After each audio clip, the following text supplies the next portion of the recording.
Okay, Matthew back. I cleaned the bench a little bit. Of course, you can't tell because I've messed it back up again. Um, Sorry about checking. Camera's mounted to the bench. I done some more cutting and hacking, and hacking myself. Um, the frame had to be heavily modified, along with this. You see, I still got some holes that need filled. This area here had to be cut. It came over to here, so I had to cut this over, and then of course fill it from the side, on both sides. Get it to uniformly fit the contour on the side.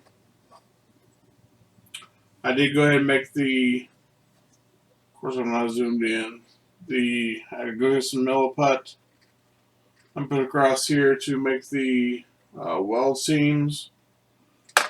Probably if I zoomed in here, you could get this light here off. There we go. That might help. And then zoom in. You can see that weld seam. Let me zoom in.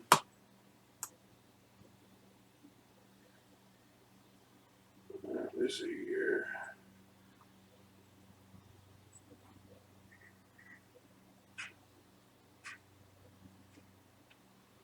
I guess a weld seam kind of. Yeah, it's like a weld seam, sort of.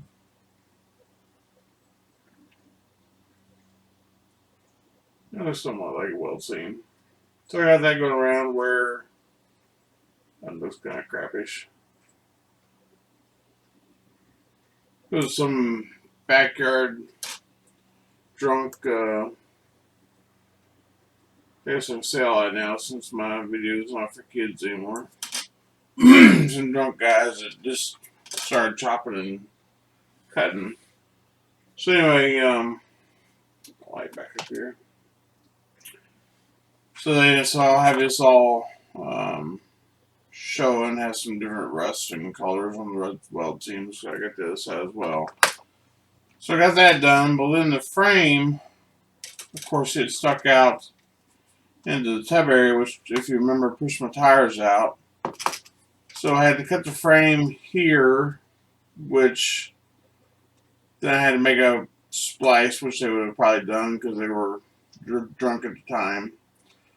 So I have weld seams go around all this, and across here, up and around over here. But then that allowed me, of course, I had to cut this cross member off, shorten it, put it back.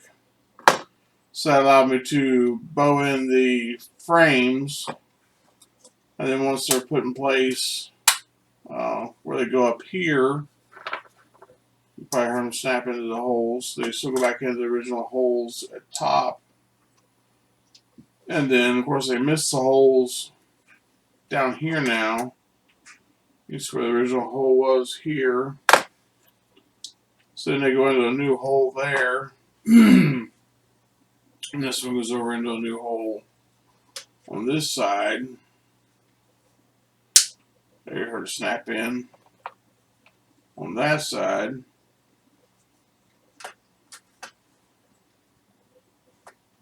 So now the frame all fits like it should, which actually covers the seams on top and bottom. So I've got to decide if it's really going to be necessary to, because once this goes over, it's really not going to be seen to actually cover those holes. It's not really going to be seen. So that's pretty much dealt with. The thing I'm running into now is, the tires fit in place now. They look fine. Theoretically, all I would have to do is just now shorten my rear end and be done. But of course, nothing with this is ever so simple. You decide to put on the rear, springs, when I see what happens. So that messes all that up. as you can see. So now the rear spring has to go to the inside of that frame rail, which now you can see puts an angle on it. Of course, I got the hamper that goes. If we put an angle on it and turn the tire, or since this one here mounts right directly to the frame, and just get rid of this bracket up here. Some of us have a big old stubby finger. And get rid of this bracket as if it was never there. Then mount the front of this spring to the frame here, because the back mounts to the frame back here, so there'd be no difference. And have it mounted there, that would give me more of a straight line. I want to move everything back just slightly to get the tire lined up with the center of the axle to put this tire where it needs to be, because where it's at now would be too far forward. I believe it should be sitting pretty much where it is now. So that's going to be my next hurdle to jump, is getting the springs done. Get the springs done, then cut the rear axle, put it in place, then get this cut, then hopefully this will be done. I mean, all this has been just because of going to a little bit wider of a tire on the rear. I mean, I went from that side of the tire to that side of the tire, caused that much trouble. It's just they're the same, almost practically the same diameter. It's just that much of a difference in width caused that much trouble. It's just unbelievable.